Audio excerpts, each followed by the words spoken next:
আজকে আমরা যাবো রনি ভাইয়ের জন্মদিনে।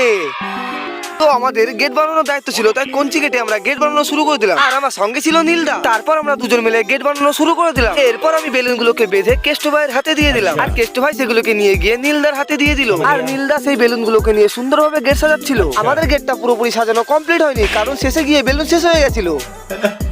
তো মোটামুটি কাজ কমপ্লিট করে আমরা চোখ মুখ ধুয়ে বাড়ি চলে গেলাম। তারপরে আমরা জন্মদিনে যাওয়ার জন্য সবাই ফ্রেশ হয়ে চলে এলাম। আজকে আমরা সময় পাবো না বলে কালকে রাতেই আমরা গিফটটা কিনে নিয়ে এসেছিলাম। এরপর আমরা গিফটটা আনতে চলে গেলাম। তারপর ভাই গিফটটা নিয়ে চলে এলো। রনি ভাইয়ের জন্য নিয়েছিলাম আমরা একটা স্টাডি টেবিল। কেমন হয়েছে তোমরা অবশ্যই কমেন্ট করে জানিও। এরপরে আমরা সেটা নিয়ে চলে এলাম রনি ভাইদের বাড়ি। আর এসে রনি ভাইকে গিফটটা দিয়ে দিলাম। কি মজা দাদারা ভাই গিফট দিয়েছে।